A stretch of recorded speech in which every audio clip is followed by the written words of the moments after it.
Oh, hello to everyone joining our call today. I see quite a few participants actually, 33 participants already. Hi, everyone. Sorry we're running just a tiny scooch late. We were doing some little technological finagling. Nice to see everyone. My name is Eva Maxwell. I'm a CMC and I'm in charge of the company called Gelder Gingras and Associates. Sandra is sort of behind the scenes here. Sandra is working for CMC, and we have a whole team sort of putting this together, as well as our lovely panelists and Pecha Kucha speakers today that I'll introduce in a little bit.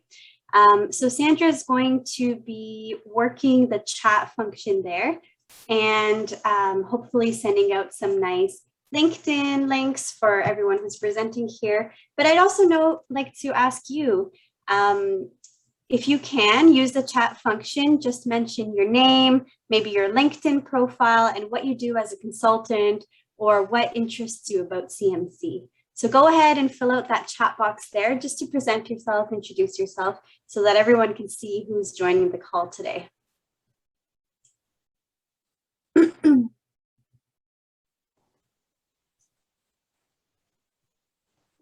So Rahi is one of our speakers. Hi, Rahi. Thanks so much for putting in your info. Sandra, maybe you can set up my LinkedIn. Yeah, thank you so much. If anyone, I'm going to be a little bit of an opportunist here. We are looking to grow and meet a lot of consultants and I want to know who you are. So if you want to connect with me in LinkedIn, I'd love to chat with you. We can exchange contacts, CVs, anything you want like that. Yeah, thanks so much. So I see Gordon's there, Azadeh, hopefully I'm pronouncing your name properly, Greg, Jeremy. Nice to see everyone flowing in. So I'll just do a little bit of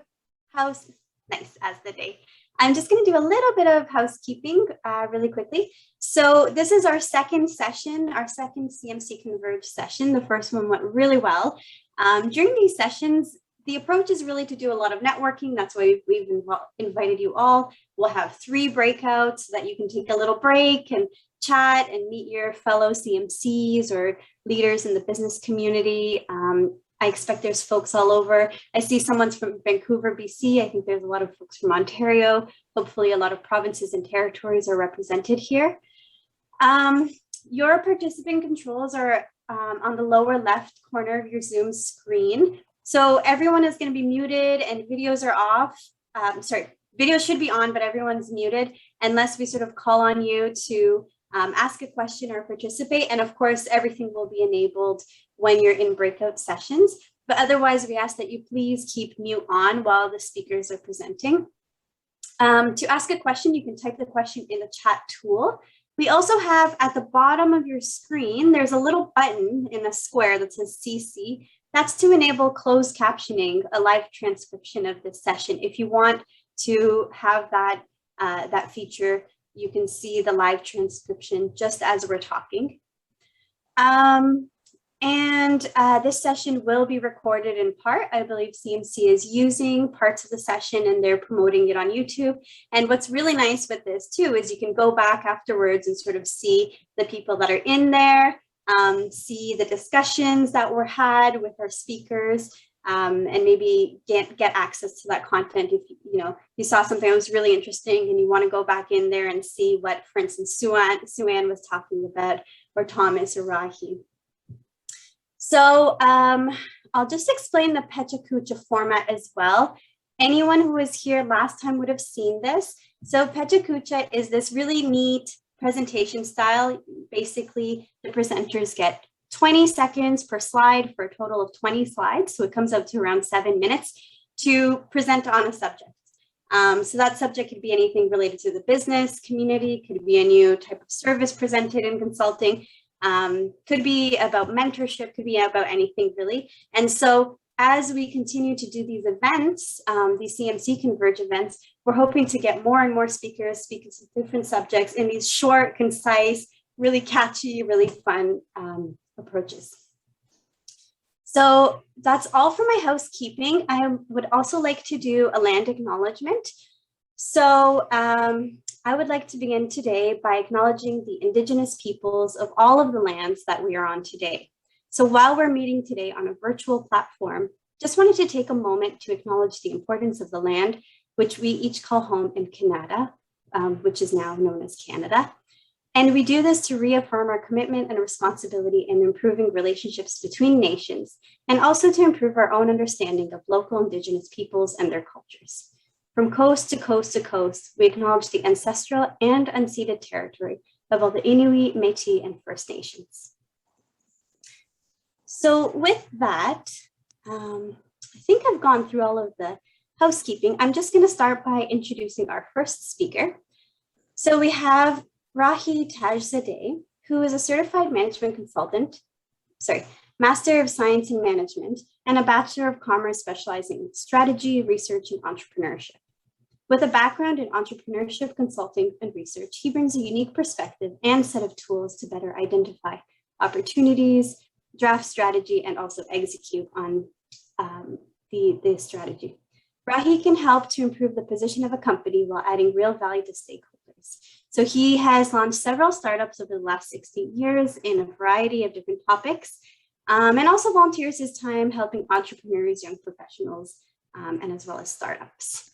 So go ahead, Rahi, for your Pechakucha presentation. Oh, thank you very much. It was a pleasure. Let's see if I can share my screen. And everything seems to be working. Hi, I'm Rahi Tajzadeh. My journey has been one that's fraught with ups and downs, pivots and adjustments. My journey may be unique, but it is a perfect example of how flexibility and malleability are critical to becoming a successful consultant. Today, we will explore this dynamic journey. Being flexible, malleable, and adaptable was a norm for me. Having moved from Iran at a young age, living in Spain, England, Montreal, Ottawa, Etobicoke, and finally Richmond Hill, I had to be resilient to lead a normal life. Malleability was my norm. In my first year of university, I was struck with a medical condition that was 23 years in the making. It caused me to suffer from the worst pain imaginable, pancreatitis, which went on for nearly 8 months. But I endured, and despite a few surgeries, cancer, which I beat, and Crohn's disease, I finally completed my undergraduate degree. I spotted an opportunity in the solar energy industry, and I had to make a decision about my savings. Do I invest my $45,000 into my solar energy company, or invest in this new phenomenon called Bitcoin, which was about 1 to 10 cents at the time?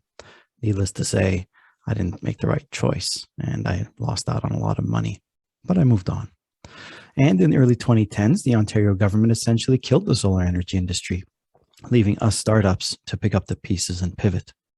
So I pivoted to consulting, and I already had about 4 years of experience consulting for companies in one form or another.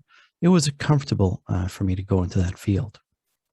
I consulted for small and large companies for many years, quickly realizing that I didn't have all the tools I wanted to be more competitive, more competent, and more valuable to my clients. I needed more education, and a master's degree made sense. Since I already love science, I pursued a Master of Science in Management.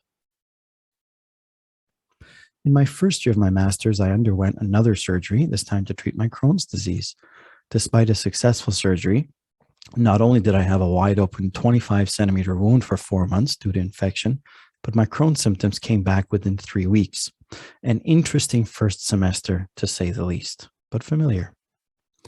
After receiving a full scholarship and completing my master's degree, I was lucky enough to be introduced to CMC, after which I joined and earned my designation. And I was honored to be asked to join CMC's GTA chapter as a board director or board member, and later as the chair of the Professional Development Committee. Now I had the tools that I was lacking. I had to get more clout. And to get that, I needed to leverage my CMC designation. And to do that, I needed to better understand what it is the designation means to customers and members. In brief, it's a seal of quality. It's a symbol of professionalism, ethics, and ability.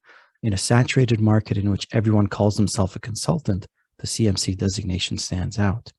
Standing out is exactly what the designation helped me to do, but there's more to CMC. There's community. Community of like-minded but diverse and inclusive professionals. of professionals with high ethical standards, and a community that was slowly becoming, to me at least, like a family. The CMC GTA chapter became more important to me with every meeting. I had the privilege to give back to the community, the profession, and future generations of consultants. I met some of the most accomplished and awe-inspiring people, and I also had the opportunity to hone my skills as a professional presenter and consultant. I also had the privilege of utilizing my consulting skills in helping the next generation of business students. Thanks to the incredible work our GTA chapter is doing every year, one such example involves professional advisors and mentors that young entrepreneurs and business professionals desperately need. As the chair of the Professional Development Committee, I recognize the need for our members to have more opportunities to mentor and advise the next generation.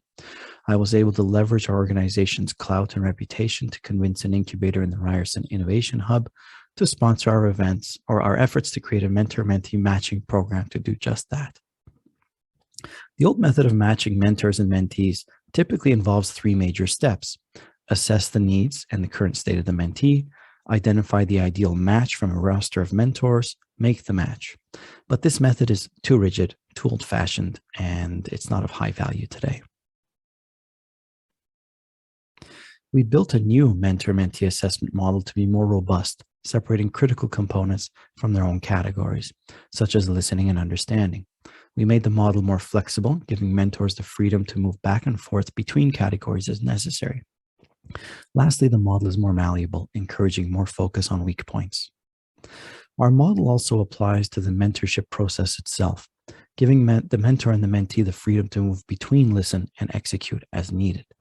A great mentorship program is one that creates a lasting legacy that is self-sustaining, with the mentees wanting to be future mentors, and benefits that go both ways. CMC has also given me the privilege of working with and mentoring the very students that will be future consultants. I have had the opportunity to learn from them at every step, and thanks to their input and insights, we've been able to develop a better model to add more value and better tailor mentorship in the future. So in conclusion, I want to say that CMC is more than a designation, more than a community, and more than a family. It is a standard of excellence in consulting with a focus on ethics, and by looking at their actions, a beacon of trust and guidance for future generations of consultants. I'm Rahi Tajzadeh, and I thank you very much. Thank you so much, Rahi. First of all, if I could just say, typically a Pecha Kucha to me seems like a race to the finish, but the way that you presented was so measured and so well spoken and well thought out and well timed. That was beautiful. It was a pleasure. Thank you. So if I could just ask you a couple questions, and actually, if anyone has any questions for Rahi, we can maybe come back to them later. But if you have questions right now, put them in the chat, and I'll see if there's any that we can ask Rahi in the little time that we have before breakout session. But maybe I can ask you a question first. So that model of mentorship is really inspiring. And I think I want to hear a little bit more about how that pans out in action. Could you speak to any, could you maybe describe a scenario or a situation where a mentor met with a mentee or vice versa, and how that played out in situ? Yeah, I'll try to keep it short and sweet. There were two young professional entrepreneurs that were looking for mentorship from us. They wanted to get into the fashion industry. I'd argue maybe closer to luxury fashion industry. And they both were engineers, one an architect and another an electrical engineer.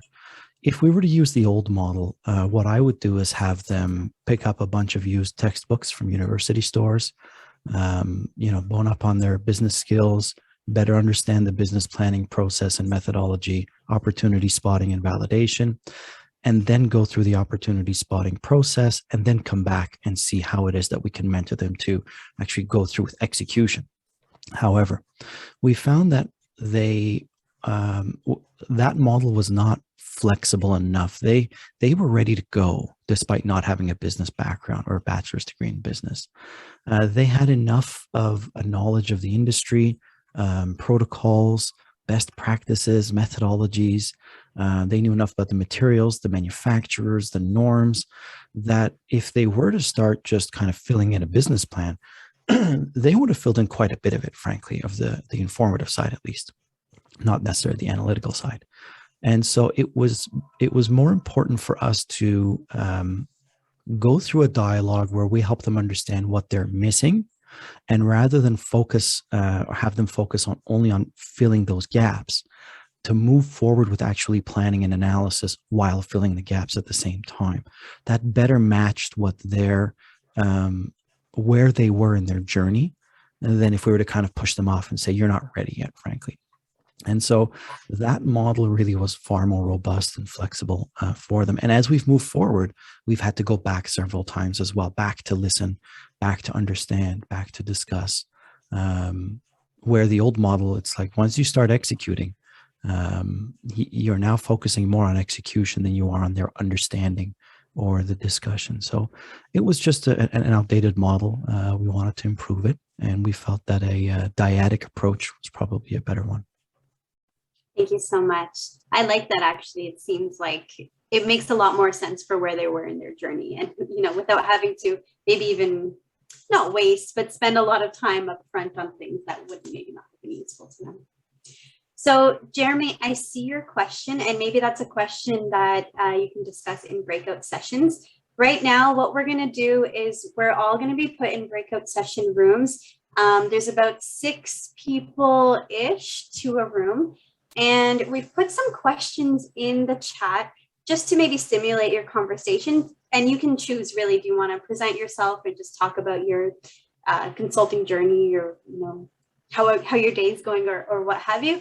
Or you can use one of these questions and start off from that question just to get the conversation going. So let's go to breakout, and we'll meet back here in several minutes, I think 15 minutes. 10 or 15 minutes. So in my breakout session, we had a really great conversation. We were talking about a lot of things, sort of the value of CMC, how CMC has evolved. We were also talking about IT knowledge and how it's missing or not missing from boards, and the type of consulting that can be done in that field. Increased attention to cyber risk and security. So really great breakout session for my group there. We kind of talked about a lot. And that's why I like these little breakout sessions, because you get to meet different people every time. Does anyone, if anyone has any interesting thoughts from their sessions, I'd encourage you to use the chat function to just share what you learned about, or who you met, or what you discussed. And in the meantime, I'm going to introduce you to our next Pechakucha speaker. So our next speaker is Suzanne McGrath Kelly, who is the president and chief business strategist at Plan in Motion. So Suzanne is an executive business strategist with 25 years of success leading change in diverse and complex organizations, bringing exceptional facilitation skills and a business technology lens into the boardroom. Suzanne architects innovative solutions for clients undergoing major transformations, especially startups, and also innovative solutions with respect to reorgs, mergers, acquisitions, etc. So I'll pass it on to you, Suzanne. I'm really excited to see your talk. Great. Just give me a second here to calibrate this properly, because it's a little tricky to switch modes, I find, but I will hopefully do this right. And Eva, you'll tell me if I'm doing something wrong, right? I'm just waiting for your screen to show up. I see your screen. Great. So you can see my consulting journey, right? Good to go. Great. Amazing. Well, hi, everyone. Thanks, Eva, for the introduction. I'm going to really just kind of give you an overview of my consulting journey. Based on what Eva said, I take the experience, take the designations, take the thought leadership, writing, presenting, all the different industry associations and boards I'm on. I'd say I'm pretty consulting-ish. That would be how I would describe myself. I'm very consulting-ish. So yeah, really, I do have a company. My company's called Plan in Motion, and Plan in Motion's a consulting company as it said, focused on transformation. It's not an IT company, but I do business process, technology strategy, and road mapping. I do vendor selection for key softwares like ERP and HCM, and a lot of related services related to that, like org change management and such. I'd say I was a born questioner and fixer. I'm a bit of a trailblazer. There were few women in technology in the 90s when I got involved in this industry. There was some emerging software and early digital trends. There was lots of interesting stuff happening. And being part of consulting really felt meaningful and interesting to me. Well, why tech consulting? Well, let's go back in time here into the time of Y2K. So around Y2K, I wrote an article for a CMA newsletter questioning all the hype around Y2K. Well, that went viral.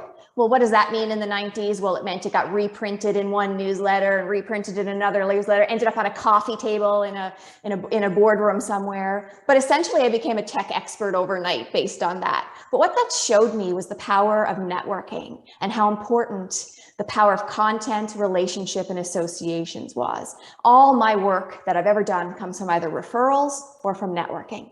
That's it. I don't promote any other way. So in terms of CMC, through a networking event with the Certified Management Accountants, the CPAs, I discovered the partnership with CMC. So at the time I could fast track the program, and I felt that I could benefit from a consulting foundation and being part of an organization that focused solely on consulting, which was my area of interest. I took a journey through, as an accounting designation. I went through the 2000s in a stint in software consulting. I did some independent contracting in around 2010. I went to a research and advisory firm, went back into industry, and really focused on learning that side. But really, what I wanted to do was get out on my own, and the CMC helped me launch that ability to go out, set my own company up, distinguish myself in the consulting industry, and have that confidence to be a consultant and on my own. So the CMC was a really good fit for me in that regard and gave me that exposure. Well, why did I choose the CMC? Well, really for me, I look at it as a way to stand out. I needed credibility, I needed some differentiation, I needed to get some experience and contacts in the consulting field, some synergies with other practitioners. I felt that was something that would be really helpful. Also, it gave me a way to stay current and connected, access to resources, a foundation of best practices, and most importantly, a professional development track. As a solopreneur, you forget about yourself, you're focusing on your clients. It sort of encouraged me to keep up that continuous improvement, keep up that professional development. But really, the journey that I took through CMC helped me define my personal value proposition and put my authentic self out there in consulting. Right, the CMC program allowed me to focus and look closely at my skills, my tendencies, and realize that management consulting was a natural fit and give me the ability to go out there. Well, the affiliations helped me. As I mentioned, a solopreneur, that could be very lonely. I think of the lone wolf. With the CMC, I've kind of got a peer group or a pack and a community that I can leverage. And I've also connected with micro groups. I found that really helpful. Micro groups that were in my interest or location. It also helped my business. I mentioned, the aspect of being ready to go out on my own. But having something behind me in terms of ethics and things like that to help my business and help me focus on providing value and leveraging some of those tools and things that were available through the CMC. An example client, well, I worked recently for an alternative energy startup. They have the potential to completely transform the energy sector, like fusion. We're talking major things. Brand new industry, prototyping stage, unique processes, super high profile. Investor-backed and highly regulated, but a very high-profile organization. The issues that we were trying to solve with this organization was we had to address in a very complex supply chain, rare materials that were very not readily available with extremely complex sourcing needs. We had a greenfield technology strategy. Everything was starting from scratch, all applications, everything. And we had a massively growing workforce from 30 to 500 in 5 years. It was a massive growth. What did they need? What was my proposition? How did I get this? I really looked at two key pillars for me to get this business. The first one was providing and showing credibility. And the second was on the delivery side. I had to impress that executive team to win this business. I had to align with the culture. And essentially, really for me, how did I stand out personally? Well, they assembled expertise from around the world. I was known in the ERP community for business process, such. I had a personal referral from 2014 who remembered me. I put together a killer pitch deck. I understood their mission, and ultimately I fit their culture, and that was key. Second, how effective, what did I have to do? Well, we had to move fast and focused. We needed online delivery, remote working sessions. We had to provide templates, pre-developed workshops. There was a ton of stuff that had to be done online, and we had to be super adaptive and flexible. We had combinations of workshops and all sorts of things. What was the result? Well, the result was, let them go and build and innovate on their Fusion prototype. Let me help them plan out their roadmap for technology, help them provide those efficient, repeatable processes based on best practices, help them with the governance of their organization, things that they weren't necessarily great with. So in summary, I think every consultant really should think about defining your own unique value proposition, your own brand, giving you the consulting confidence to be authentic and memorable, and using all your available networks and affiliations to help you get your message out there. That is key. Use everything within your power to associate with those groups. So thanks a lot. I really want to spend some time talking to the groups here and answer some questions for you today. Thank you so much, Suzanne, and thank you so much for taking us on your journey. I really love how you sort of positioned it from, initial situation and sort of how you navigated through that. So I see a question from Azadeh, and I was wondering, I might just unmute you if I can do that, so you can ask your question. Do you want to go ahead, Azadeh, and ask your question? Yeah, thank you. Thank you for the presentation, Suzanne. That was really great, very helpful. Really great to listen to and inspiring. I'm wondering, for someone who's, a little bit kind of a few years into the game and is switching between consulting and full-time and still trying to figure it out, what would you say is something that, kind of was a little bit of a game changer for you, something that really made a big difference? Not like super early on, but, kind of when, if there was a fork in the road and you decided to go this way or that way, something that maybe you studied, or an event that happened, or somewhere that you attended, or someone that you met. Maybe there's a story there. I would be interested in learning that. I think there were lots of different, thanks for the question. I think there were a lot of different items that came up over time. I mentioned the Y2K story. I mean, that really, really resonated with me. Like, wow, okay, like I can actually get out there. This event's happening in the world, and I'm just not just an accountant, but I'm an accountant, and I'm just working in consulting, and there's all this stuff going on in the world, and there seems to be a tremendous potential with this. And not only that, it's, what's something current and present and prevalent that you can utilize to actually go ahead and launch yourself from. So for me, there was first and foremost that event that occurred that let me think about, what it was and what it meant, in that space, and it kind of launched me to technology consulting. So that was really first. Second was a person in my life that, said, it was sort of a mentor of sorts. I was going into law, and I was like, oh, I'm going to be a lawyer, and I'm going to do this, and I'm going to do that. And he kind of said, well, he was a lawyer. He said, well, what do you really want to do law? What is it about you like? And we talked about what I truly liked, and we really mapped out, problem solving. We mapped out presenting, being in front of a group, writing, and, we talked about all those different things. And I realized that consultant kind of fit that profile as well. And it was more flexibility than what I would have, in my opinion at the time, to go through law school and to go through that law degree. So yeah, those are the couple of things that I would say, really kind of gave me some opportunities to pivot on the path of consulting. Thank you, appreciate that. Thank you so much. Thank you both. So now we're going to go into our second breakout session. Once again, we're going to have some questions to stimulate your conversation in the chat if you want to use those questions.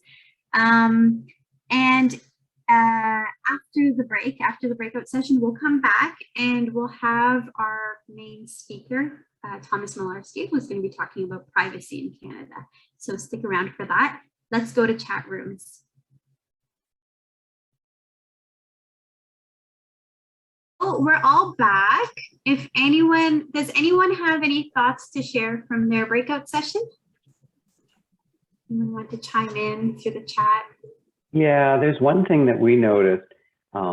Virtual, of course, is always a bit of a struggle. It's not the same as being in person, but from a CMC perspective, this kind of a session we've never experienced before, where we could connect across the country. Normally, I'm so used to just attending sessions in Toronto, so that's been a great bonus to meet so many amazing people across the country. So. That is so true. In fact, in the session that I just had, so I am in Ottawa, Thomas was in my session, he's in Toronto, and then we had two other people, one from Edmonton and the other from Vancouver, so that was really great. So we're now going into our main speaker for today, who is Thomas Mularski. Hi, Thomas. And Thomas is going to be speaking about privacy in Canada.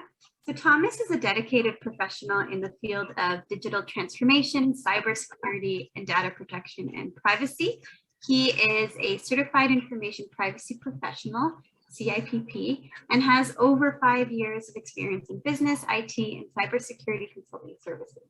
Most recently, Thomas has been working with the banking and financial services group he actively guides his clients on proactive approaches, making sure their organizations are secure, vigilant, resilient in their approach to managing their privacy and security risk. So very topical, obviously, and super excited to hear. Great, thank you for the introduction, Eva. Really appreciate it and really excited to be here. I think we'll kind of level set a little bit. Privacy is such a hot topic in today's world. You've been hearing about it probably for the last 5 years, last 10 years, and more prominently in the last 2 years, especially what do companies, organizations do with your personal information? What is personal information? And the importance of it, right? So I think for my session today, we're just going to be touching base a little bit about privacy as a whole, and we'll touch on 3 kind of distinct areas. So we'll be looking at privacy fundamentals. So look, this is in the Canadian landscape. We'll also be looking at privacy's role across organizations, and then we'll be also looking at management, consulting, and privacy. So I'm trying to make sure that the session is a little bit more fluid, and that we have a couple of opportunities for folks to kind of reach out and ask questions. So we'll be using the chat option as well. So there'll be kind of questions that are pointed, and feel free to kind of, remain engaged there as well. So privacy fundamentals.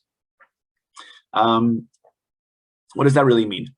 When I kind of thought about it and broke it down a little bit more, it's 3 very distinct items. So there's legal basics, there's privacy basics, and there's privacy principles. So the legal basics are, what basically guides organizations across Canada into understanding what their obligations are in regards to privacy. So there are 2 distinct kind of legislations: the Privacy Act. So this is focusing on the public sector. And then there's PIPEDA, so the Personal Information Protection and Electronic Documents Act. And so this focuses on the private sector. There's obviously a couple of nuances here as well. There's you can look at personal health information acts across different provinces and territories, but we won't get into that kind of description today. I think we wanted to just go a little bit more high level. There's also CASL, so Canada's anti-spam legislation. So this was introduced in the last, I'd say, 5 years, and it's one of the toughest anti-spam laws in the world. From there, we're looking at kind of privacy basics. So what does that mean? What's personal information? What's personal health information? So personal information teaches on information about an identifiable individual. That could be really anything. If you've written an article, if you, have, what's your age? What's your ethnicity? What's your race? What's your marital status? What kind of education do you have?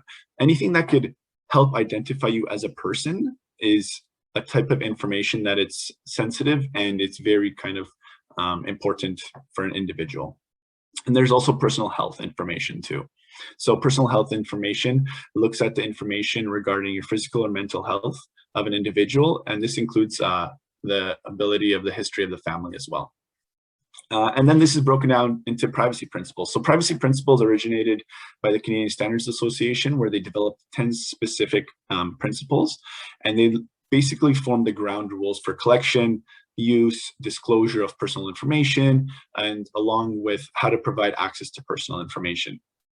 And I think we could kind of shift on to the next next slide here, which talks about the privacy principles at a little bit more detail. So when you look at the privacy legislation in Canada, you'll basically always be seeing these 10 principles. Number one is looking at accountability. So this is making basically making sure that there's somebody that's accountable for personal information across an organization. So likely this is going to be a privacy officer, a privacy director, a chief privacy officer. There's various nomenclatures that are used across different organizations based on their size, based on their target market and whatnot. But most of the time it's probably going to be a privacy officer. Then you're looking at identifying purposes.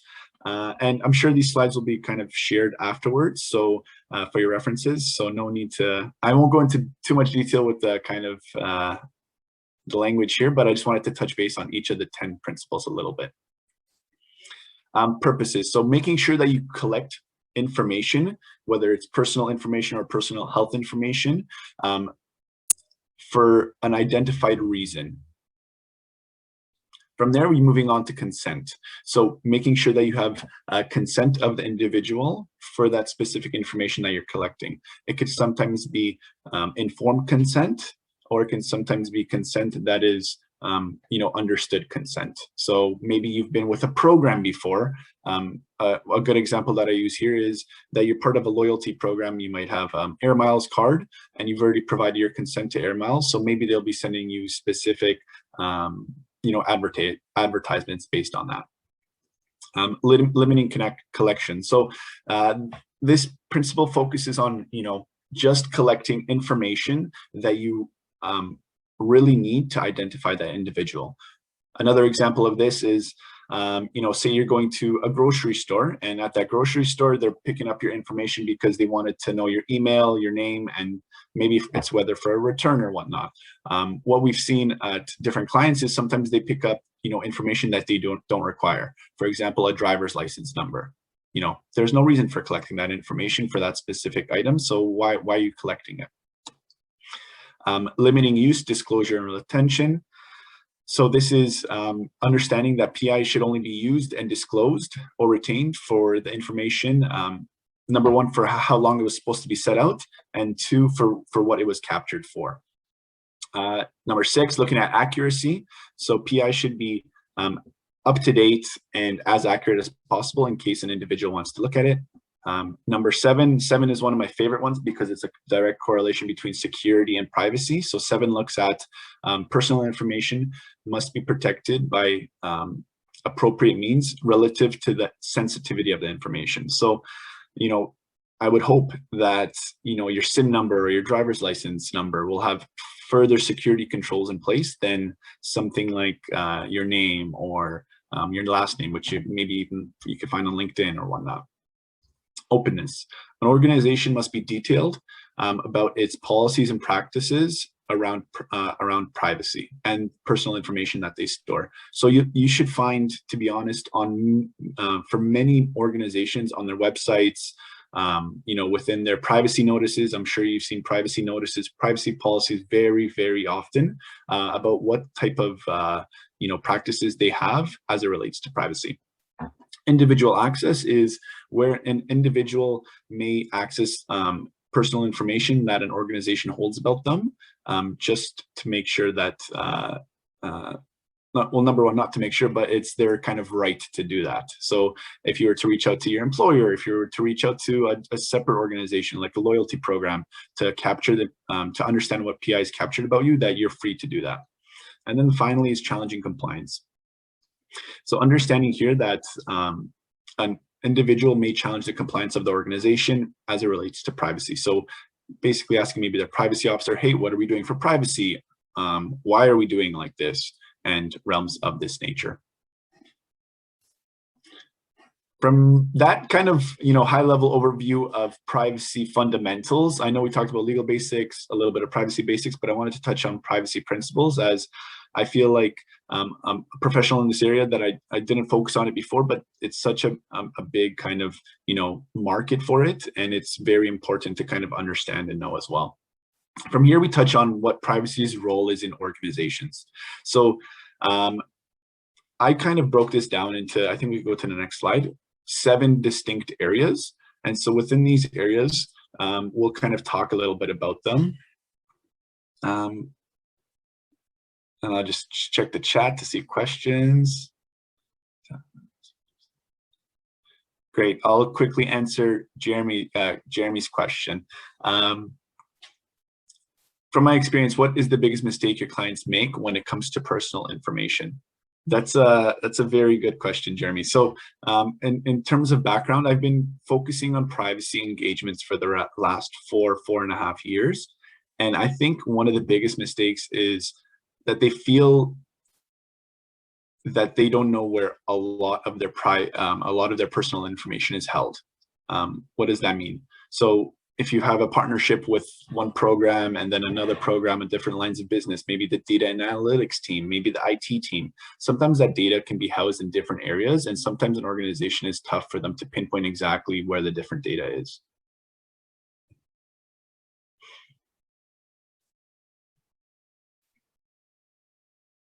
And then I know, I think Sandra asked a general question to the audience here, so feel free to chime in. In your work environment, have you seen privacy principles being applied? Yes, no, not sure. Feel free to chime into the chat, and then while you chime in, I'll be rambling on what about privacy's role is in organizations. Great, so 7 distinct areas, and this is basically what I've seen in the last couple of years, especially being kind of brought in right into the thick of it. So number 1 is basically where the privacy team resides, and what their function entails. So normally it resides under the legal line of business. So you'll often see this as a very prominent area for privacy. However, I've definitely seen a shift in it's being changed to the security realm, or also the risk management area. And then there's a big growing collaboration between privacy, security, and fraud. Although it's still it varies upon organization, the conversation has become much more fluid and much more transparent between the different groups to make sure that they're all aligned in what their kind of expectations are. So privacy's role in organizations. Number 2, what I felt was privacy policies and governance. So at the very kind of head of it all is understanding who is accountable for privacy across your organization. And you basically come up with a privacy notice or a privacy policy. And so that, external facing, the organization understands what your take is on privacy, and then internal facing, the talent understands what you're doing to kind of protect their personal information and personal health information. From there, we move on to privacy awareness and training. So this is one of my favorites, and I've helped different organizations develop out a lot of different content on this. So understanding what privacy is, why it's important, and what we are doing as an organization, internally and externally. So going through different training exercises and reminders, and then ensuring that privacy is an ongoing conversation, that it's not just at the beginning of a project, or once in a while you see a privacy kind of stamp on a wall in an office, or maybe it's Privacy Awareness Month, but it's an ongoing conversations that different lines of business consistently have. Just quickly going through the chat. I'll get to these in a quick second. I think I see 1 or 2 questions. Privacy incident response. So this focuses on basically a data breach that has personal information or personal health information at the forefront of it, or if it's impacted. This is a very kind of big landscape that's evolved in the last, I'd say 2 to 3 years specifically, because data is so stringent and important, and where privacy started having conversations about it with the security team and technology teams and the business teams, because a lot of there's a lot of different players at the stake. So who's holding the data?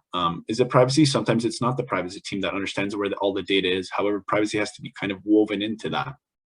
And a lot of organizations have started doing tabletop exercises. So, you know, they bring in subject matter experts around privacy, and they kind of lead them through an exercise about, you know, say you have a customer call center and the agent gives away a type of personal information. You know, what do you do next? And you kind of run them through those types of simulations. And they're moving on to following privacy legislation. So this is a very important topic for privacy as well across organizations. So the team should be aware of new legislations that are incoming. For example, the CCPA, which is going to be looking at enhancing PIPEDA and the Privacy Act and possible impacts to their business. So that being said, what will new legislation do to your business and how do you have to adapt? Also attending symposiums and seminars and completing training on privacy. Another role that privacy plays in organizations is metrics. So collecting various metrics on privacy incidents, privacy training completion, and privacy risk management. So what are the different privacy risks across your organization? It might be that personal information is leaking, or it might be that personal information is you know, very easily distributed. And then finally, we're looking at performing privacy impact assessments. So a privacy impact assessment is basically when you have a new or major there's a new project or there's major project changes that are conducted and they involve personal information. So at this point, this is where a privacy office would kind of get involved and they would perform a privacy impact assessment to understand the different, you know, basically capabilities that privacy has to play within this new project. I will go to the question section now since we finished on this kind of pillar. There's a lot here, so let's start from the beginning.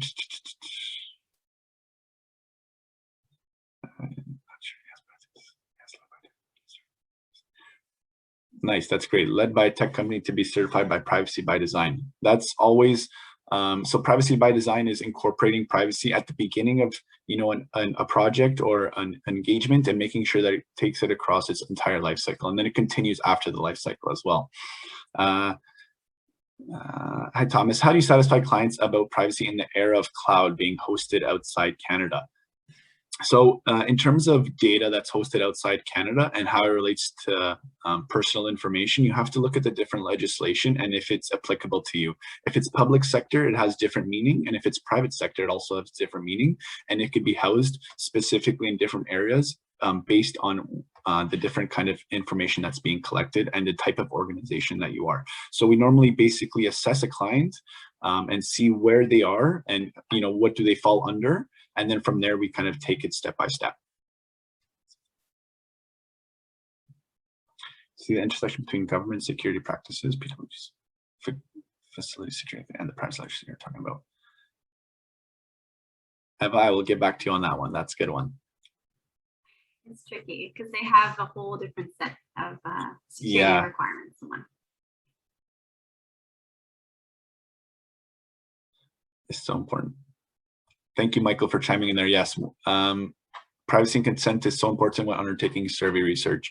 That's where you most of the times you definitely see the consent that always follows. And this is with, you know, most kind of contracts that individuals kind of go through on it, even on a daily basis, right?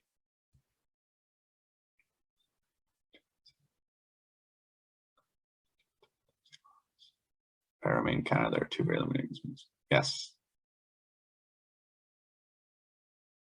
Yes, we could talk, Anita, Vikas, and Jeremy. I think we could chat about that, the privacy legislation and PI remaining in Canada on a different kind of time. That'd be good.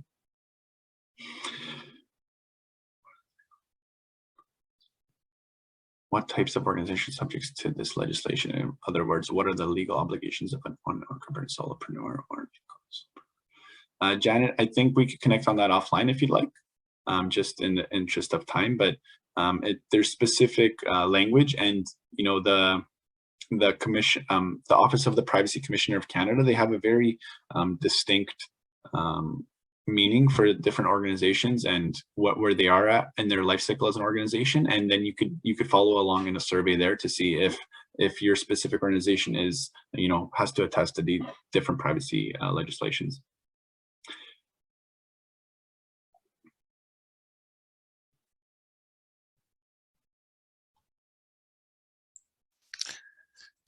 So Thomas, let's take some of the questions at the end. Sure. Sounds good, Sam. Thank you. We'll moving along now to management, consulting, and privacy. So over here just formed basically a quick structure around what are common issues that organizations face, how they get there, and then what are different kind of management consulting projects as it relates to privacy that are very common. So different common issues are the privacy team is siloed. So, I definitely say in the last couple of years that it's gotten better and that interaction and integration is there. However, it's very much still a siloed kind of line of business across organizations. It's reactive, so they react to the day's needs. If there's a privacy incident, some organizations don't have a lot of technology up in place to maybe, send across an alert that there's a privacy incident. Experience-based, this hasn't kind of shifted. There's various individuals, but there's been also a more kind of push for privacy professionals in today's era. And I think we'll talk a little bit about that in the next couple of slides. It's compliance-driven. And so it has always been kind of I guess not negative connotation to it, but it's always been an impingement where you kind of focus on it as just complying with legislation instead of being proactive to it, so being ahead of the game. So those are a couple of the common issues, and then management consulting projects and what I've seen kind of in the privacy. So we look at I kind of talked about 12 different ones here, and the ones that are in bold are ones that I've worked on in the last couple of years and definitely focused a lot of my time on. So looking at developing out privacy policies and different procedures, looking at standing up a privacy office. What this basically means, understanding what the privacy strategy is, understanding what the different lines of business are in an organization and how privacy can be woven into them. How is privacy developing a risk management plan? Do they have a privacy impact assessment in place? And all different aspects of a privacy program, and helping an organization develop up their privacy office because they don't have the resources or time constraints to do that. Looking at privacy training development, so helping organizations develop out what their privacy mandate is, and then along with their mandate, what they are kind of teaching to individuals. And then privacy maturity assessment, and under that too is privacy operational assessment. So maturity assessment is where we're looking at an organization's maturity as it relates to privacy and the different kind of areas within privacy. So privacy incidents, privacy risk, we could be talking about privacy awareness and training, privacy governance, privacy, I think I mentioned incidents already. And then one of my favorite, it's not bolded here, was a tabletop exercise. So looking at privacy breaches. So kind of was co-leading a couple of these during my time in my last organization, where we would kind of go to organizations and we develop out an entire tabletop exercise, run them through a scenario and see how they would respond. And then this is where, privacy would be woven in, security would be woven in, the business, different aspects of IT, and seeing how they respond. And then we keep on kind of presenting different cue cards to them and seeing how they would take it from there. Great. And then and there's 2 more slides to come, and I know we'll be showcasing these offline. So the next 2 slides basically are a very recent report made by the IAPP, so the International Association of Privacy Professionals, and EY, Ernst & Young. So these next 2 slides are basically key findings for privacy and privacy in Canada. And we won't go into topics here, but I felt it was going to be a nice kind of add-on for everybody. And yeah, that concludes the presentation. So we talked a little bit about privacy fundamentals. We talked about privacy's role in organizations, and then we talked about management consulting and privacy. And I think I'm a few minutes over, but yeah, thank you. That's okay. Thank you so much. And just looking at the chat, wow, a lot of discussion and a lot of questions. So why don't we do 2 questions? Maybe Janet, do you want to unmute yourself and ask your question? Or do I? Thomas already addressed it. Oh, it's okay. a big topic. We'll do it offline. Thank you so much. And really great presentation, Thomas. Thank you. Thank you, Janet. Sorry, I guess I missed that. Okay, what about Scott? Would you like to ask your question? Yeah, sure. I thought of something topical. You mentioned the concept of an impact assessment. And I was thinking of a lot of companies now that are trying to figure out and navigate what they do with COVID vaccine information. Can they collect it? Can they store it? And so I'm just curious what an impact assessment would look like for something like that, and what's resulting from those. Yeah, that's a great question, and I think one of the key findings, and we didn't go over those slides, but one of the key findings, I'll read it out for you here. This is specifically to employers and the COVID vaccine. So we have here that 22% of employers were collecting employee vaccination records as of mid-2021, and about 1 in 4 respondents rated it as at least somewhat likely their employer would adopt a vaccine passport. So in terms of collection there, I think that different organizations have partnered up with organizations that are specifically understanding of privacy and privacy legislation to see where they are able to kind of collect information pertaining to that. I hope that answers the question, Scott. Thank you. And maybe we'll take the question from Joyce. We had a question in the chat there. Are there stiff penalties for breach of privacy in Canada? Yeah, great question, Joyce. So depending on the type of breach, yes, there definitely is. So I know, just off the top of my head, so looking at Canada's anti-spam legislation. So if you are sending across different spam for as your organization out to individuals where you don't have their consent, where you don't have a specific purpose identified, over here, penalties can go up as $100,000 per individual per case. And you can read about it online about different cases that this has happened to. And then in terms of different kind of penalties, it's looking a lot also at privacy incidents and privacy breaches, especially in the last year and a half since that legislation was kind of passed. So different organizations have penalties for privacy breaches most recently. Excellent, thank you. Okay, so I know there's this topic has really got us thinking a lot. So let's go to one last breakout session, maybe continue the conversation there. And as always, if you also want to focus on the questions, we have some questions to stimulate your conversation, but I think everyone's got a lot to talk about just based on everything you presented. Thank you so much, Thomas. So let's go to the breakout sessions. Again, going to be about 15 minutes, and then we'll meet back just to wrap up the session.